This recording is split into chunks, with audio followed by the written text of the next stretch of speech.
Hello and welcome to the Winners Find a Way show. I am your host, Trent Clark. I am the CEO of Leadershipity, serial entrepreneur, member of the Entrepreneurs Organization, like my buddy Noah Rosenfarb. And I have spoke all over the world, globally, 17 countries, bringing the noise, man. And probably most people know me because I spent over 13 years in professional baseball coaching in 3 World Series and just came out with my new book. Here we go. Leading winning teams from Wiley Publishing. Super proud of that and all excited about that. And ever since that book came out, Noah, we are cooking on this podcast. People tuning in to the Winners Find a Way. And I welcome to our show, Noah Rosenfarb. What's up, buddy? How are you doing? Great to be here. Thank you so much. And congrats on your explosion in success after your new book. Thank you so much. Always excited about your success. You know, one of the things about my guests, which are incredible, they're all 1%ers, which is super fun. Noah actually works with the 0.5%ers. So he is a 1%er himself. And then his client base, he works in this upper echelon of the 0.5%, which we're going to all get into and talk about tax.com, his office, Freedom Family Office. Hold up your book, Noah, because really proud of you as you've just launched your 5th book, man. This is like my guy. This is like, you know, Noah Rosenfarb of the CPA accounting tax strategy world. You know, he's like Grisham, all right, to like the tax world, okay? Like, you know, it's you know, I always put it like it's Noah Rosenfarb and John Grisham, like in the same breath. It's easy for me, all right? I love it.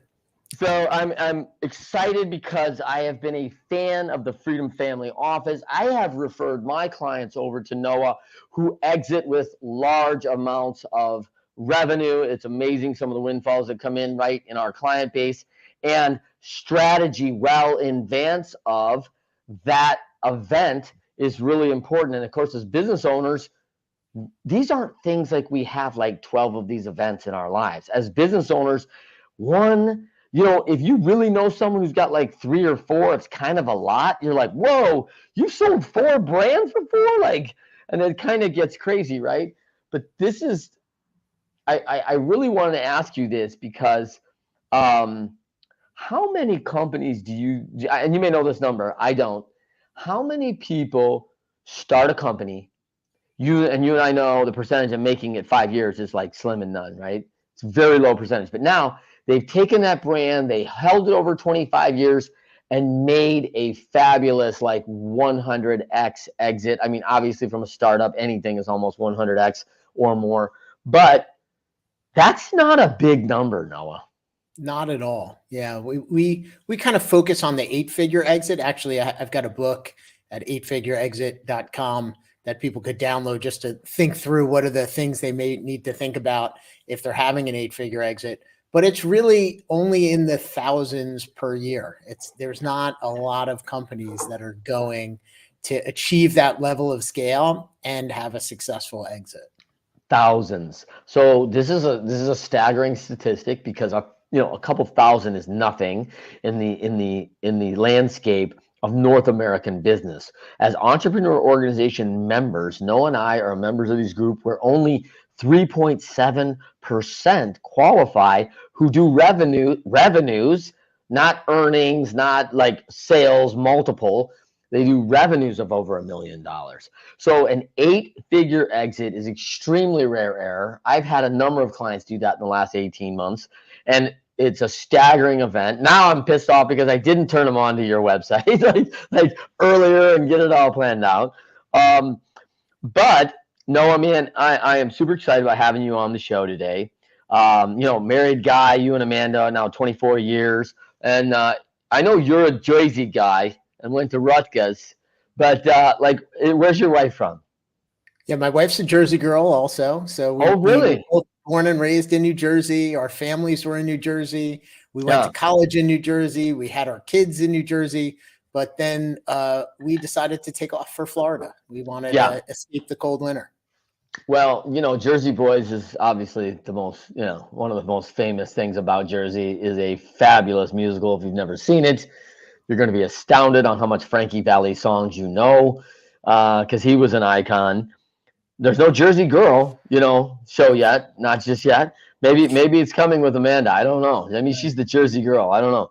But You know, what, like, how long in Jersey do you decide, like, hey, we want to go to Florida, we want our start away, maybe, and we're going to get into this a little later, maybe a little bit of a tax strategy with no state taxes in the state of Florida, Jersey and New York, typically very high taxable areas, not as advantageous to the business owner as maybe a state like Florida is. Is that fair?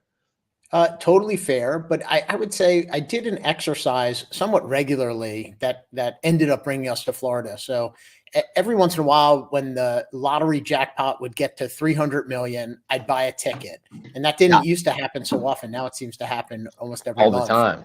But Yeah, but I would buy the ticket, and Amanda and I would sit down, and we'd basically ask ourselves 4 questions: Who are the people we'd spend more time with, and who are yeah, the people we'd spend less time with?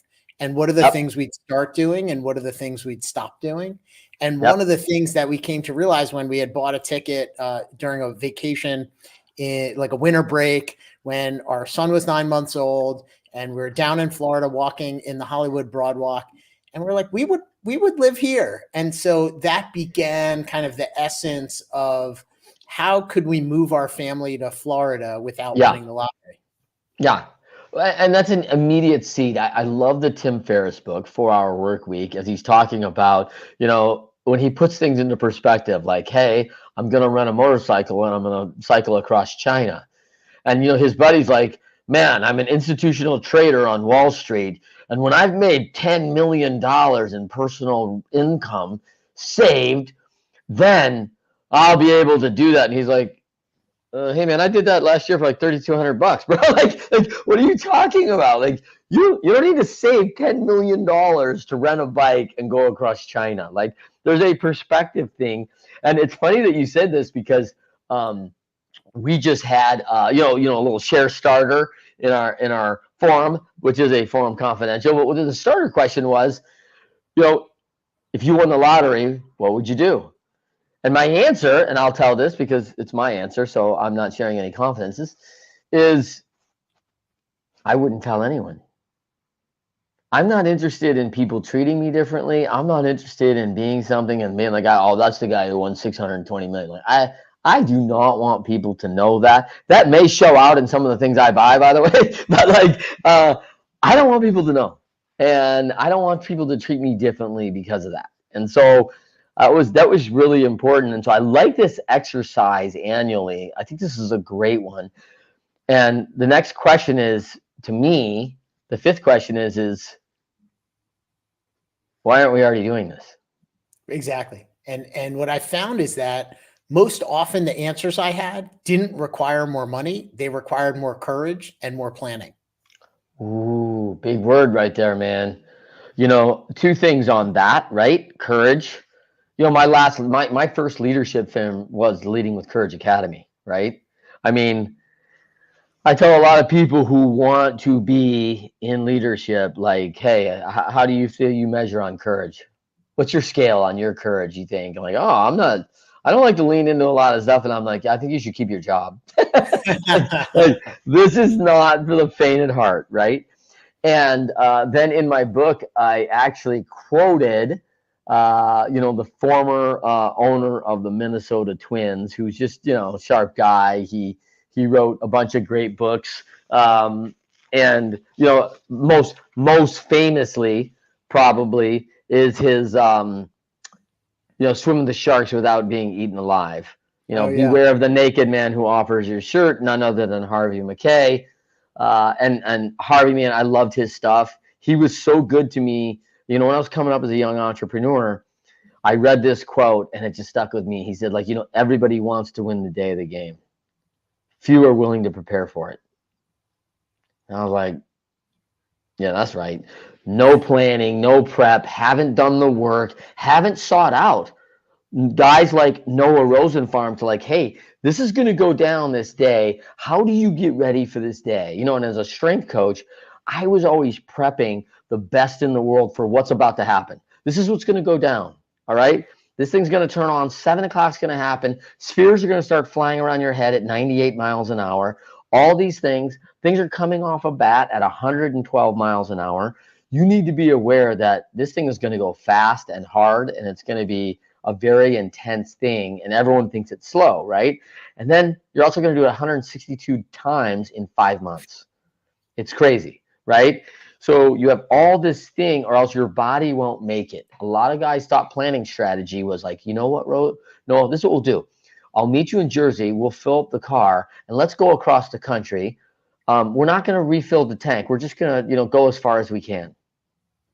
And I'm like, so you worked out all off season, you're ready to go for the season, and then you're not going to work out anymore in the hopes that it's going to maintain. And I'm like, we're running out of gas, like West Virginia, right? Like, like if we get through Pennsylvania, right, it's not likely we're getting anywhere near across the country. And guys, we're not making the season either.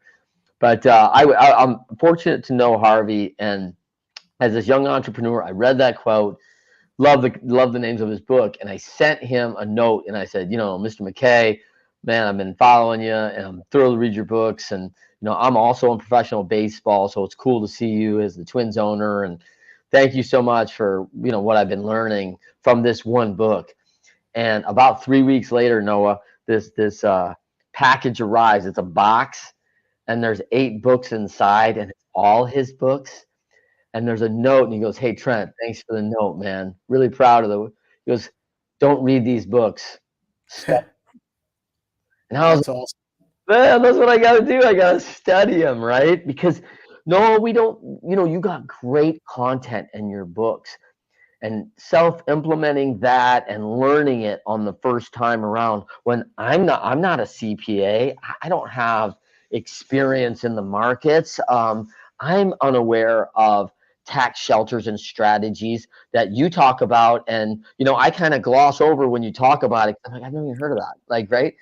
So how do you feel like when people are engaged in your stuff, how do they extract the information for themselves? Do you recommend, hey, listen, you need to seek somebody out and work with someone?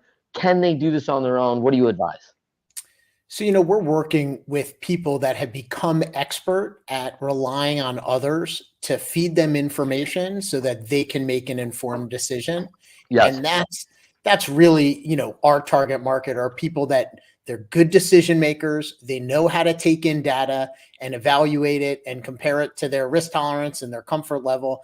And then they can make a decision, and we execute on their behalf. So we kind of help them identify what it is that could be a way to achieve their goals faster by hopefully getting the government out of their pocket.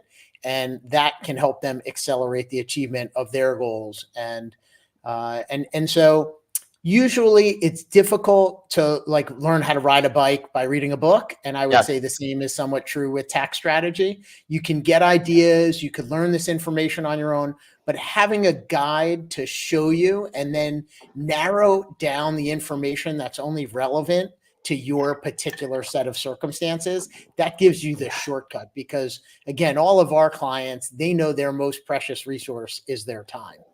Yeah, and the annual book on tax code is how many pages?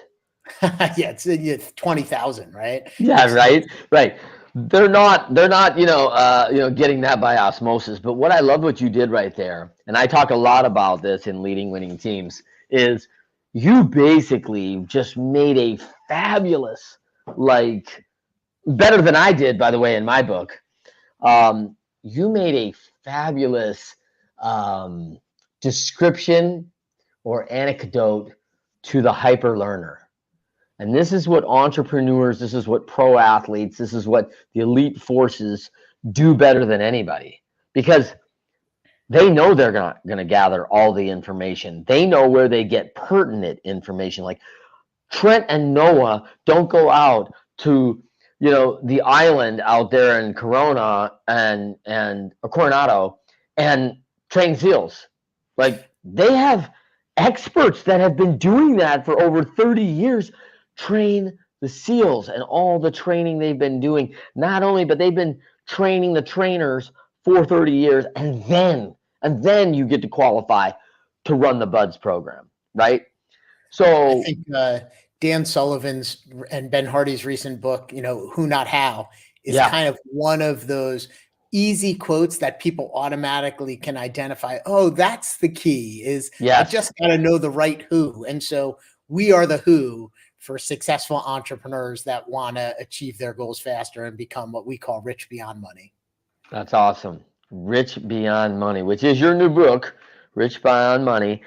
And you have been the tax strategist for the entrepreneur for how long now, Noah? So it started with my father. My dad's an accountant. My grandfather's an accountant. My father-in-law's an accountant.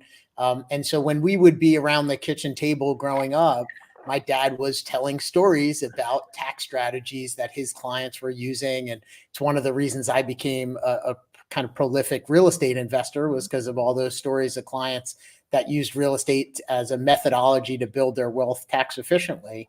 Yeah, But then personally, I became a CPA when right out of college. I started doing accounting work, passed the CPA exam, became a CPA at age 23, yeah, and I've maintained my license, but I haven't really prepared tax returns in over a yeah, decade, yeah, because the preparation is kind of, the history's already happened and now we're just having someone record it. I yeah. like to figure out what the future is going to look like and how can we orchestrate a strategy that's going to navigate us through the tax code so that we pay as little as possible. I really love that. And obviously, the wealthy have been very formidable in passing law in because they are real estate owners that are advantageous to a tax strategy through real estate shelter. In fact, so much that I recall about 8 years ago in a presidential debate when President, not then, but President hopeful Donald Trump said in it, like, I don't pay taxes because I own real estate and you guys all set the rules. Like, and I follow those rules, right? And they're not my rules, they're your rules. I just use them. They're your tools, and me and my team know how to use them. I'll never forget that because he's like, you can be upset about it, but Right. we're not Well, and breaking laws here.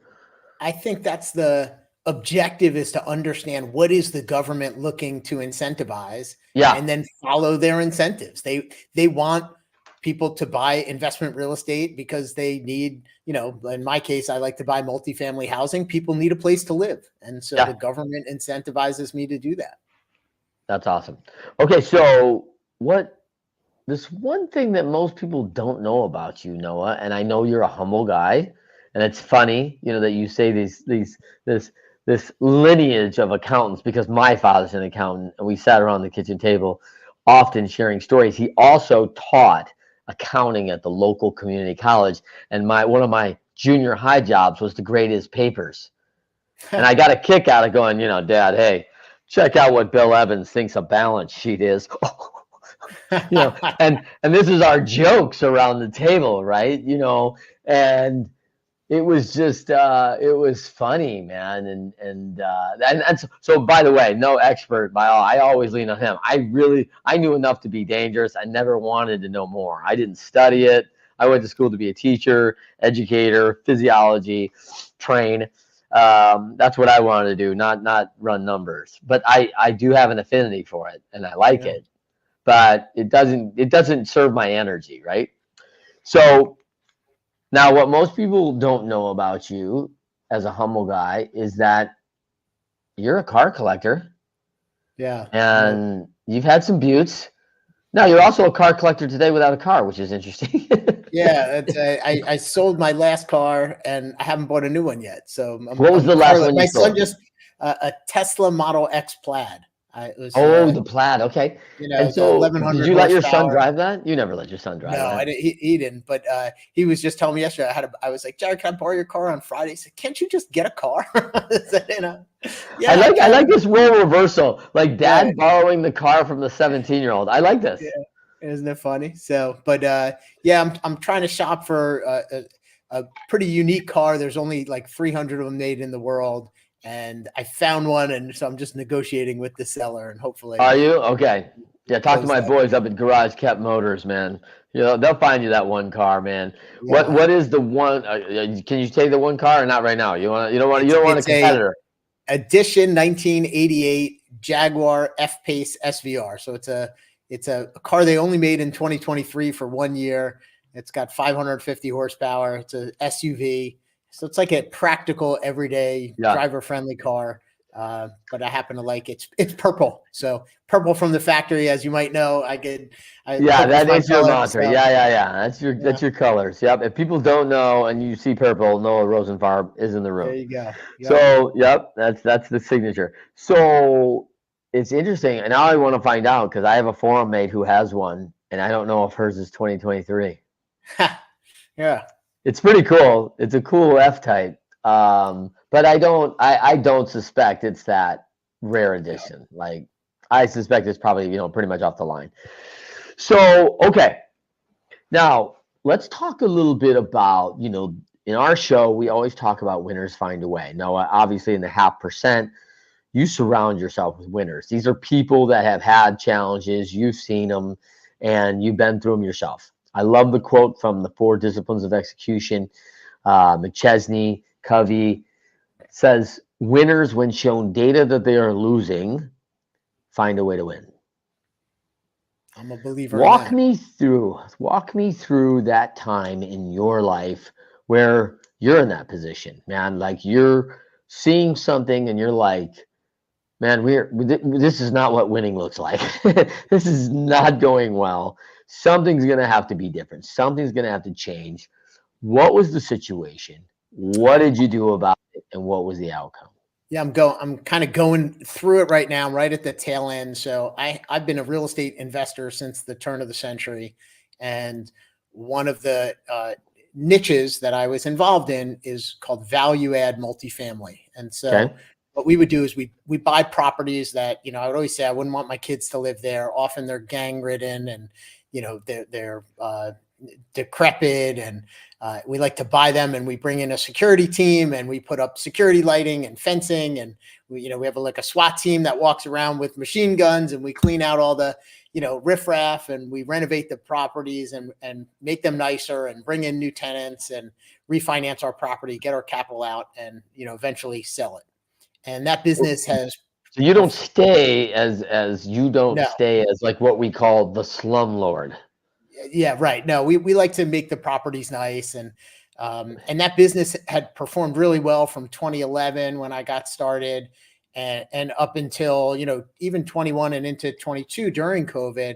I was still selling assets and making big profits, but I bought 6 assets after COVID started, and unfortunately, I got caught with my pants down on my loans because I've always bought with high leverage and Yep. variable interest rate financing. And the Fed was telling me that, rates are going to stay low and they're only going to go up 2% in the next 2-3 years. And then they went up 5% in, the matter of minutes. And I got caught in a bad situation. Yep. And unfortunately, I've had to give some of these assets back to the bank. I've lost, millions of dollars. And like I keep telling myself, not every champion is undefeated. And so Yeah. Right. I've Right. been, Right. So you ran into your Buster Douglas right here. oh Like, yeah. And it's been painful, man, really painful. Cause not just my money, I'm fine yeah. losing my money. It's my friends and family that lost money along with me. And that's really, it's difficult when someone entrusts you with their hard earned capital. Yeah. And I've made a mistake. I didn't see the writing on the wall, and maybe there were signs there. And hindsight's always 20/20. So Yeah. with the clarity of looking backwards, Yeah. I shouldn't have done those deals. Yeah, it's interesting. Like, one is you and I both know you're not alone. I mean, a lot of people have done this. A lot of people raise capital for all sorts of ways, right? They're crowdfunding, they're doing all sorts of things, friends and family raise, and they're losing the money of their friends and family or have done it before. People talk about as probably one of the most humble things they've ever had to do is call those family and friends and tell them, hey, this is what's going down. And did you have to do that? What was your Oh, yeah. experience there? Yeah. The experience was actually far better in practice and reality than where it was in my mind. And Yeah. part of that is because, I do have a long track record of success. And so many of my investors have had the good fortune of making a lot of money with me. And so, to the extent that they've lost a little money now, in the long run, we've made money together. Yeah. But even for those investors that were newer, and unfortunately for them, they didn't have the opportunity to have as many wins under their belt with me. A lot of them just responded with, "Hey, I'm a big boy, or I'm a big girl. I knew what I was getting into. Nothing's without risk. I know you lost more than me. I know you tried. You were transparent the whole time." And Yeah. I really have valued that the outcome of having those conversations was better than it took place in my mind. But it despite that, it's still keeping me up at night and making Yeah. me uncomfortable because, it's just an unfortunate thing that's happened. And Yeah. I'm looking forward to it being behind me. Yeah. And you got two that got to go to college, Yeah. right? That too. Yeah. Yeah. So, all right. Yeah. When you look at, I mean, 99.5% of business owners, unfortunately, are eliminated, and not with any ill will or malice, but they're eliminated from being a Freedom Family Office client. These are some of the best of the best. How many of them have shared similar stories to you of that time in their life when it wasn't great? Everyone, I think, Every one of them. yeah, and it just depends on the timing. So some people, Yeah. what I like to say is, you could go bankrupt and be president in this country, right? Yeah. And Yeah. it's really, one of the reasons that America is the best place for entrepreneurship is precisely because of our bankruptcy laws and our asset protection laws and all the ways that we empower entrepreneurs to take risks, because if you fail, you can still succeed in this country. And Yeah. that's one of the benefits of being American. And it's an attitude that I think we have here, that everybody loves the comeback story, and just because you failed once doesn't mean you're a failure. Yeah. I know I wanted to be Rocky. So, yeah, but yes, it's the greatest overcomer story ever, right? And when I think about that, a lot of people talk about perseverance, resilience, and I've often heard, especially the top 1% talk about, like, I don't need to be right every time. I need to be right once. Because if I get that right once, man, there's a windfall waiting. Can I endure the pain? Can I endure the resilience and the resolute required? Can I persevere through the challenge of it to get to that one? Now, you and I both know some people hit that one at 26, 27 years old, Yep. and some of them hit it, Colonel Sanders, at 71, 72, right? Like, it's a very different model, but people can hit it anywhere. And I tell you, I think the thing I get out of it is hope, right? I think there's, it's never too late. And Yeah. it's never too late to start living the life you want to live. And it's never too late to become the person you want to become. And, I think inside all of the entrepreneurs that I meet, which again are the ones that have kind of fought through all those battles and gotten to the top, they have that persistence, as you mentioned, but they also have this desire to create value for others. Yes. And that, at the end of the day, is really what's created their wealth, is their focus on doing things for other people that they value. Well, and when I think about your questions from earlier, right? Who do I want to spend more time? Who do I want to spend less? What do I need to start? What do I need to stop? I mean, those are not typical fiscal actions often. They are things in our routines. They are things about like, you know what I need to start doing? I need to start putting my body down at 9:30 a.m. because my morning schedules are getting busier. I'm having more impactful discussions, breakfast, coffees with these 0.5 percenters, right? Because they are up and moving at that time. They're not the ones. These are not people. I'll just tell you right now. If you think you know these people, they're not sleeping in. I'm just telling you. If you think you're going to be like, oh, you know what, I got to get to a half percenter. You know what, I'm going to hustle in at 10:30. They've already got 4 or 5 hours of work in, man. I mean, it is not uncommon that these people knock it out. Have you seen the same thing, Noah? No doubt about it. I would say for me, the working hard came early and often until I figured out how I could work smart. That Yeah. came through the leverage of having capital. Yeah. So until I had the capability of using other who's, I just had to rely on myself to grind it out. Yeah. And now I'm in a much different position where, on average, I'm working about 20 hours a week for about 40 weeks a year. And so I don't feel the pressure to continue to produce from my own time and effort. I'm producing from leveraging my network, leveraging my knowledge, leveraging my capabilities, and the people that I pay to execute on the ideas that I have a vision for.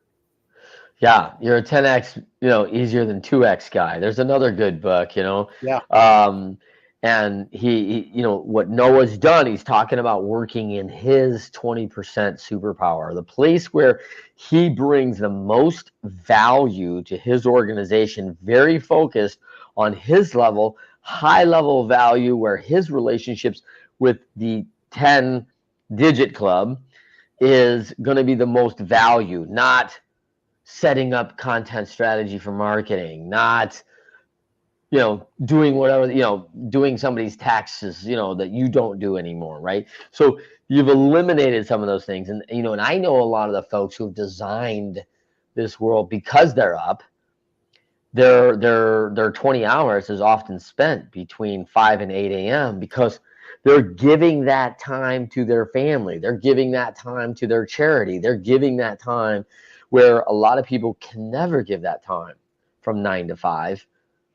They've set that up and structured in a way that they use that time extremely effectively. And Noah made a good example of that. You're catching up on Tim Ferriss, Noah. Yeah. So, that's the next step, right? 4 hours a week. So I like to say, discipline is freedom, right? And so the more it's not a fit for everyone, but I think, more and more I see high performers, the more often you can notice that they have habits that require discipline, but in the end, it's providing them with what they really want, which is freedom.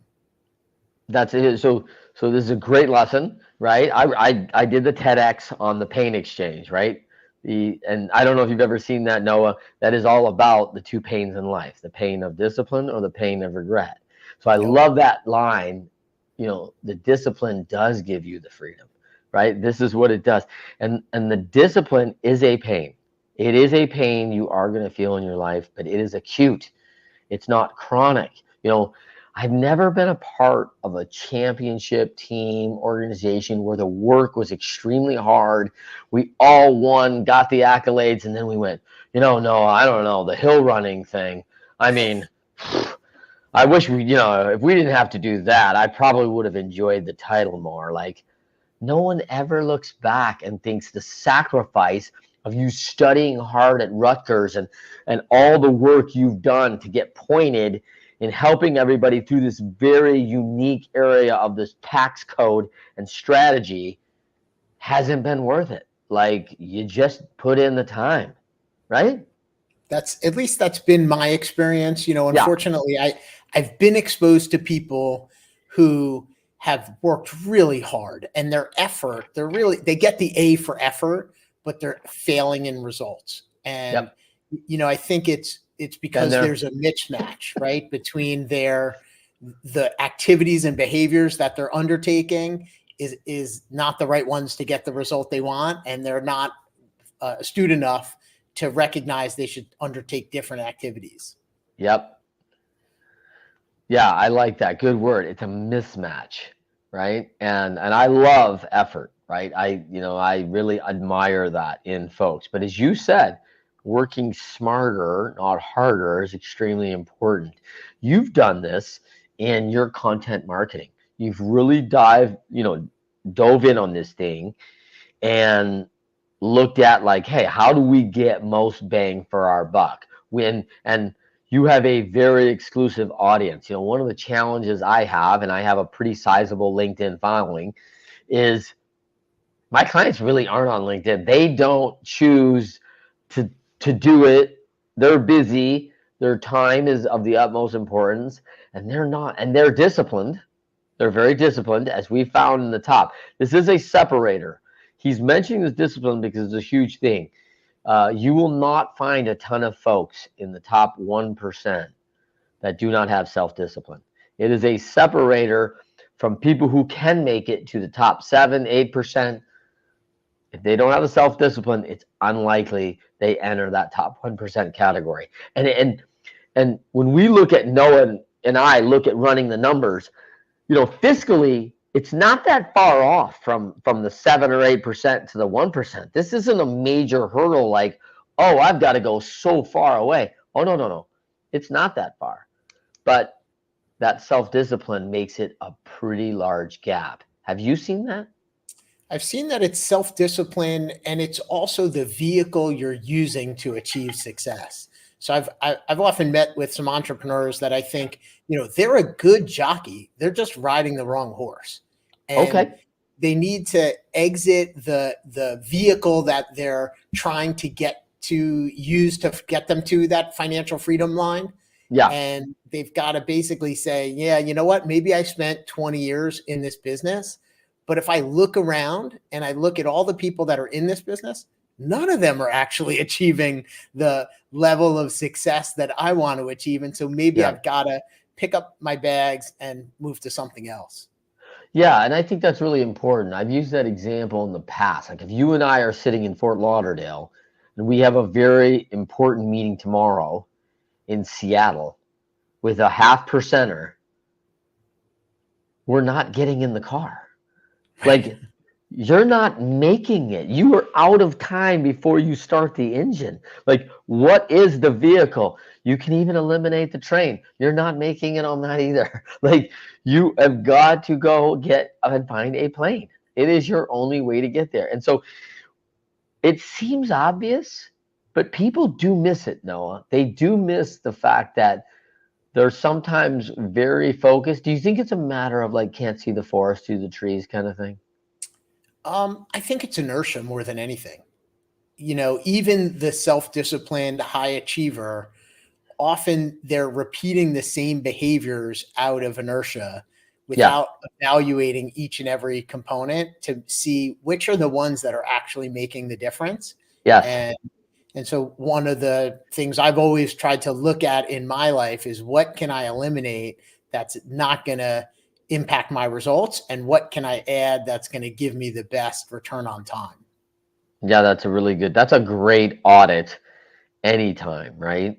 Always that audit is always in season because it's such a good immediate learning tool to really sit down and look at it. And we do things out of habit, right? We do things because, hey, this was effective in 78. Well, has anyone been effective with that now?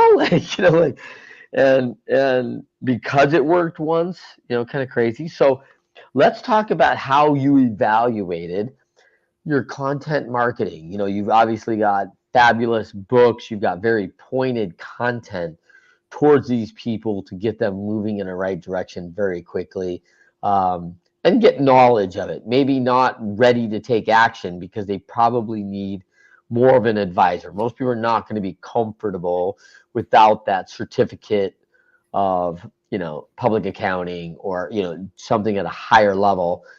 at strategies of starting to move multi-millions, even billions of dollars. And I probably would not recommend anyone manage their own portfolio, over like $2 million. Like why would you be doing that? But people do it. We do see it. Yeah, I think there's obviously there's always credibility and trust that's required in any relationship. Yeah. And one of the things that changed from COVID is people's willingness to do business over Zoom or, Yep. over a screen. And whereas in, 2010, I don't think even somebody in the 0.5% that's having an 8-figure exit that wants to understand their tax strategy, they were more likely to go to someone they could drive to than they would be to try and get on an airplane to meet an out-of-town expert. Yep. But nowadays, because of the internet, I think people are way more comfortable to say, you know what, I'll forego the comforts of being able to drive to someone's office or meet them for a round of golf or have dinner with them on a Tuesday night. I'll forego that for the ability to get an expert that's highly specialized in exactly what I need and has so many repetitions in that I know I'm going to get a lot of value in the relationship, even if I don't get some of these kind of qualitative, comfortable things like, oh, we have some mutual friends that we go to the same country club. Yeah, no, I think that's really important. And you're establishing this through your content marketing, right? Establishing credibility and trust of why you guys have had success there and all the reps you've had. And I tell a lot of families and kids, people come to me all the time when their kid's injured, right? Hey, you coached in the pros, you saw a lot of injuries, this just happened to Teresa, we're worried about this. And I'm like, who are you going to go see? And they're like, oh, I don't know, our family physician might scope the knee. And I'm like, what? Like, no. You go find the pro team's orthopedic who does 17 knee scopes every week because there's nothing they haven't seen. Like they just continue to go in and see different examples. They're not going to go in there and get surprised. This is back to that, I did stay at a Holiday Inn Express last night theory, the I'm an expert, right? Like, no. Like those reps are critical and not only critical for peace of mind, but you and I have seen the confidence of the person who's had those reps, right? And we have it, by the way, in our own life, in a lot of different things. But what most people share in this, and I talk about this in my book, most people can understand that confidence level because when your wife asks you to go down to the grocery store and go grab a couple things in the store, you don't think about driving. You don't think like, where will the key go? Is this push button? Where is the push button? Which one's the brake? Which one's the brake? I mean, we get in this vehicle and all different ones, and a lot of us own 3 or 4, right? And no matter what it is, we can talk on the phone, have a sandwich, writing out the grocery list, all operating, monitoring nearly hundreds of things around us, weather, signage, other vehicles, speeds, road conditions. I mean, in instrument panels that have 80 things on it now. I mean, we're monitoring all these things and we are doing it almost subconsciously. Is that fair? Yeah. And I think it's the same is true with so many domains of expertise for all of us. And we can identify once we start, again, going back to that who, not how, when we start to think in that framework, what we are looking for is someone that has the trust and the credibility and the respect and those repetitions, because then we can rely on what they have to say with some confidence that it comes from experience, not just a textbook. Yeah, that's good. Let's talk about, one of your superpowers. Man, I mean, historically, my friends are primarily business owners.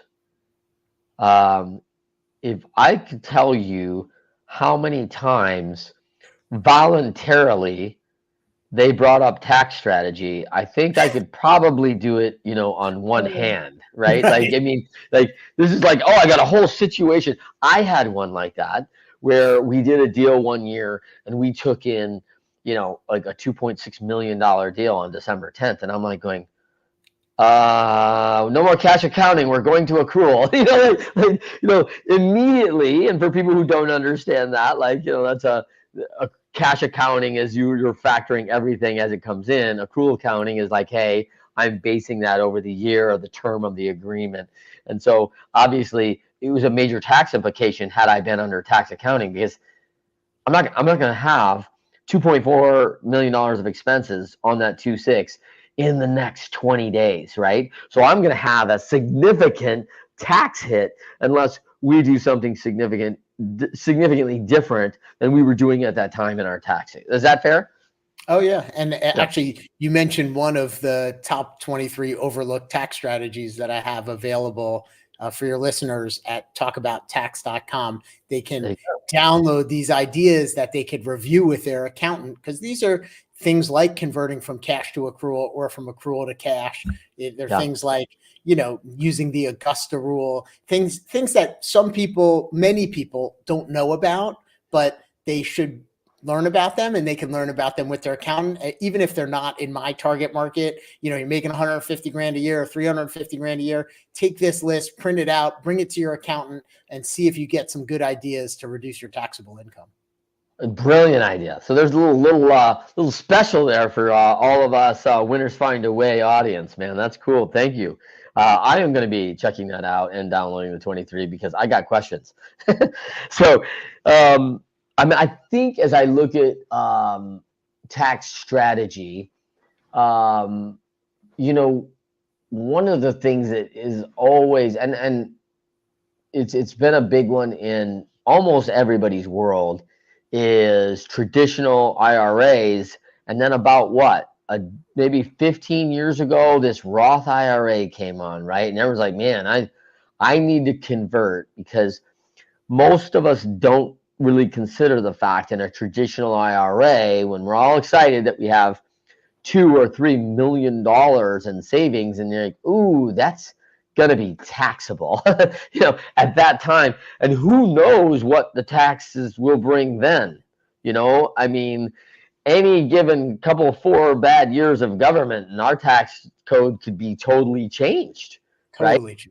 Our average highest marginal tax bracket has been 60%. So we're at a very historically low average high tax bracket. It's been 37% for quite some time. And so I don't think it's unrealistic, especially given our large deficit, that marginal tax rates are going to go up on the people that I serve. The only place to get most of this money is from the 0.5%. Yeah. Well, it's a good thing you're a real estate investor. They're going to be and by the way, this is unique too, and I think this is one of the key things of the Freedom Family Office, that a lot and I'll just say this, Noah, in my experience, I've worked with a lot of firms, and a lot of firms miss this. They don't consider all the different ways. Excuse me. Bless you. Excuse me. Thank you. They do not consider all the different ways. I see offices lean into, traditional IRAs, traditional life insurance. Don't talk about trusts and living trusts. They don't talk about real estate and how that works. And likely, my estimate or assumption, which I hate to do, is that they may not understand the tax laws and implications of real estate, so they don't talk about it. Yeah. And they may not be incentivized because there's no compensation in it for them. That's right. That's more often what I see, is that the insurance agent says the wealth that manager insurance is the way to success. The money manager says the stock market's the way to success. The real estate syndicator says real estate's the key to success. And, everybody is basically pitching what they have available to market to the clients. And so when I sought to serve this very unique, highly successful group of people, I wanted to be able to serve them in a way that meets their best interests, not mine. And so what I had to do was align my incentives with theirs, so that my compensation is basically going to work out in my favor as long as the results work out in their favor. Yes. Well, real quick, I'm going to wrap this up and I'm going to put you a little bit on the spot. And you don't have to use your own portfolio. But like I will say, in you're taking, let's say, an 8-figure exit. Someone's going to be investing somewhere between, let's say, 20 million and 100 million. Do you have a formula in your mind, like as you look at, like I always think about like the Pictionary pie, you know, like Yep. I'm gonna be dropping, you know, a 20% in real estate. I'm gonna have, you know, liquid cash of some percentage. Do you have a formula, and does it change? Or do you Yes. have kind of like a go-to, I start here, and then given the conditions, I kind of like use it like the music in the room. I start going, hey, we need a little more treble. We need a little more real estate under these conditions. Hey, we need to move a little bit more into bonds, and we need a little bit more conservative here. Like, talk to me a little bit about your strategy. The answer is yes, and I'll share with you those percentages by the asset class. Okay. But I'll preface it by saying it's not the most important thing. Okay. Okay, good. Thing, so I asked the wrong question. Thank you. It's a great question because it's what most people think is the most important thing. Okay, and good. That will be the difference between, you know, do you get an 8% return on your money or an 11% return on your money? And that's important, especially over time. Yeah, that 3%, we've added all those numbers up, right? In case people don't understand the rule of 72, that 3% is significant, right? It's really significant. But so I'm gonna give the folks at home just general, right? This is like John Q, you know, strategy investment 101, the rule of 72. The difference is, and I'm gonna do this on my calculator because I want to get the exact percentage, right? Yeah. Right? Is if I go in, and what Noah just said was very important. He said 72 divided by 8. So that is 9, right? Every 9 years, that investment will double at 8%. Okay, 9 years. How many years are we going to invest in lots of 9? That's almost a decade. If you're doing 50 years of that before you retire, you've got a 5-time turn on that money. Now, it's actually even more. It goes you double it, then you quadruple it, then you 8 times it, 16 times it, 32 times it. Yes. So now when we go 72 divided by 11, we double in 6.5. And so in that same 50-year time frame, you're doubling 8 times. So not only are you getting the 32, now you're getting 64, 128, 256, right? So you're so far ahead with 3% over a long run. But what's really important is how you feel when you get up in the morning. And what we find is that, you know, the data shows that 75% of the entrepreneurs who sell their company are less happy after they sell their business. Many of them get divorced. Many of them suffer from depression. And this is the time in their lives where they think everything's supposed to get better. And what we've identified is the real core issue that's creating that challenge is that they're lacking meaning and purpose in their life. And so the most important thing we do is help identify for them in advance of their sale where they're going to derive that meaning and purpose. It often comes from 3 areas. One is sharing their experience. That comes from writing books, doing public speaking, being a mentor, being a coach, being, you know, engaging in activities with people that would benefit from your experience and knowledge. Another is being more intentional about how they lead their families. So maybe that's a time in their life where now they're having grandkids and they could start to take a more proactive approach to being a patriarch or a matriarch.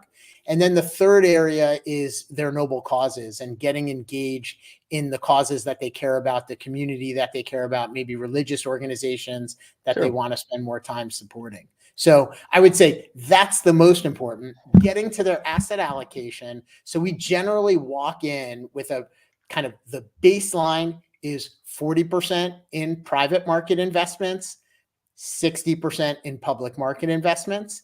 The 60% in public market investments is generally going to be something like 60 to 80% in equities and 20 to 40% in fixed income. The 40% that's in private investments is typically going to be 20% in private real estate, 10% in private equity, 10% in private debt. And again, that's the baseline. And then we move that up or down based on the individual's strong desires. A lot of times, the way that an entrepreneur that sells their company wants to share their experience is through investing in younger entrepreneurs, taking a percentage in their business, giving them advice and counsel, helping them scale. And so maybe 10% isn't the right allocation for them. Maybe they want 20 or 25% in that bucket. Yeah, I think it's what made Shark Tank famous, right? Was you have a bunch of 0.5 percenters, and they're like, wow, I just love the energy of the game. Not necessarily that I want to go run it, right? But I want to get involved and I get meaning and purpose from that, giving back in, and of course, meeting those three buckets, right? Shared experience. Hey, they're going to glean from my experience in this. More intentional. I only want to invest in X, these kind of things, this kind of business, these kind of people. Like, I don't care what it is, right? And then oftentimes it's a noble cause. And I do think that it's just a core principle of leadership, right? Being involved in something bigger than yourself. And often we see that in religion because someone has a higher power in some capacity, whatever that is. I think that's so important, because the self-consumption is what can really destroy people. And I think this is some of the things you're talking about when you think, oh, I've hit cloud 9. I don't know if you know or not, Noah, but I created all this value and I just sold it for 200 million, and me, I, me. And then those people tend to be all alone with just me and I, and it's shallow, and they go, wait, what happened?